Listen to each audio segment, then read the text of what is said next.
welcome to Kyla's Crafty Chaos. It's been a while. A long while. How's everyone been doing in that time? Because, I've been doing. So, it's been about 10 months since I posted my introduction video. And I am so sorry that I haven't posted any other videos yet. But the last 10 months, much like the roller coaster that life has become over the last 5 years, has been very intense and has set me back several times.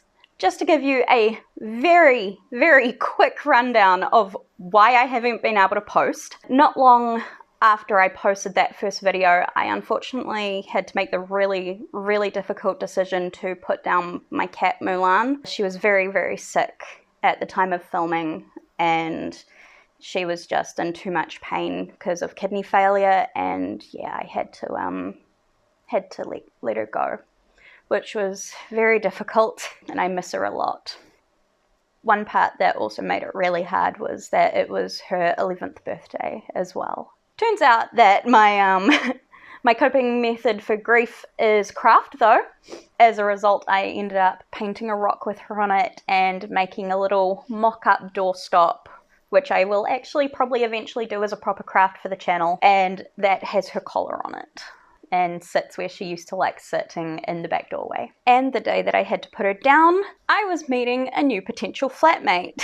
So the poor woman came to meet me at my house, and I was just an absolute mess and cried when we walked past Mulan's scratching post and all that sort of stuff. So not the best first impression. She did move in, but it was only temporary, so she ended up leaving to a place closer to where she needed to be about a month later. So I was back to square one with the flatmate, but losing Mulan, I reached out to some of my old friends and flatmates who had lived with her and known her to tell them about her passing, and that reconnected me with Matt again. And turns out that he was looking for somewhere to live, so it ended up working out quite well. Matt moved in. Problem is, he had been living on his own for a while and had an entire house worth of stuff, just like I do. So the house was very, very full for a while. So it was very difficult trying to declutter 2 houses worth of belongings because we are both disabled just in small ways that end up affecting things. So it took us a very long time to clear space for filming again. But also around this time, I was having trouble with my teeth. My teeth have never been wonderful. In fact, I still have one baby tooth left. That's where the other baby tooth used to be. But my wisdom teeth never fully grew in, and one of them was still growing at an angle, and that was causing some troubles with the teeth in front of them. So I ended up spending about $4,000 to get 4 back teeth removed and the rest fixed up. That wasn't fun, both on my wallet and my mouth. But overall, those things weren't too bad. In that time, I had still been filming, and when I wasn't able to film because of the space, I had been working on the videos. Remember, I am just a one-woman crew. I was initially working with a single camera setup. I started using 2 extra webcams just to get some different angles and setups, and it was going really well. Until what I have come to call the great BitLockering of 2024 happened. If you've never heard of BitLocker, please look it up. It is a Microsoft security system that pretty much, if someone tries to mess with your hard drive, it will lock you out. The only way to recover this is with a specific code that you can get through your email. This sometimes gets automatically activated on your computer if you log in with, say, a system that it is already activated on, like a work email or a school email. I don't know which one it was, but one of my 2 previous jobs had BitLocker, and I no longer had access to the emails.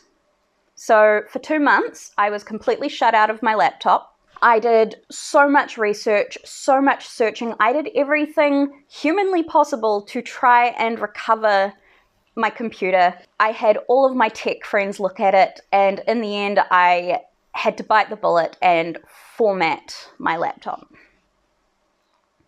It was really frustrating and devastating.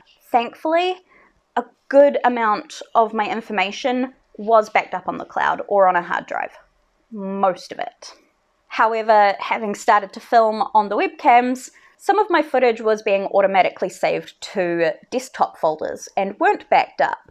So I lost a good amount of footage. I do not know how much previously filmed footage I will actually be able to use. I might end up doing a bit of a compilation of the crafts that you will never fully get to see, just so you can sort of see what I was doing in that time. And unfortunately, I did lose a good amount of progress on my very first video. So I had to restart and recreate a lot of what I'd already done, which is really hard for me to do. If a project fails and I completely lose progress, it is really hard for me to pick up the motivation to continue it. But I finally have.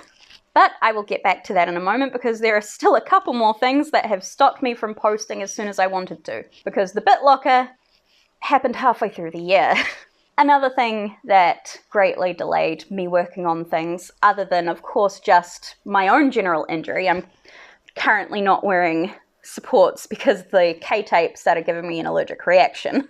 My poor mother broke her leg, and since her husband is a chef and works full-time, I was often helping her, taking her to the hospital or to doctor's appointments. You know, she's done so much for me over the years, so it's the least I could do for her. But so yes, I ended up running around a lot doing that. And then of course, just September through to December is generally very, very busy for me with so many different things. So it's been a bit of a challenge to get everything done. But finally, I have finished editing my very first video. I filmed this 11 months ago, and it is finally done. So it's quite old. It's not brilliant because, of course, it was my first filming project. I have learned so much just editing it. I did all the graphics myself. I have learned at least 2 new programs in the process. But the video is finally done and will be posted as soon as this goes live. So head over and watch that video, because I am so proud of it, and I am actually sitting on the project itself. As for the future of my videos, one of the reasons I haven't filmed too much more since then is that I wanted to get the editing done. Now that it's done, I am going to go hard on filming a bunch of stuff. Getting videos out still might be quite slow because, again, it's just me. I am doing all of the editing, I'm doing everything, and with my injury, I can only work on the computer for so long. That's something you'll probably hear from me a lot throughout my videos. I kind of have to pick and choose what I do in a day. It's not easy or fun, but I slowly get things done, which is the important part. So I can't make any promises on consistency of video release until I can actually afford to perhaps get an editor. That is definitely a goal for this channel, is getting a full-time editor or even a couple of editors who can help me just edit the videos and get them out faster. The crafting part is easy. The filming, I'm learning. The editing is slow. But the more that I do things, the better the quality is going to be. And hopefully one day I can get that editor and be able to get videos out faster to you guys, because that would be absolutely amazing and I would love that. This has kind of always been something I've wanted to do, and I'm so excited to finally actually get started. So you go watch that video. I'm going to start recording the next project, and fingers crossed the next video will be up sooner than 10 months. So that's all for now. I'll see you in the next video. So until then, stay crafty and embrace the chaos, because I have certainly had to. Bye!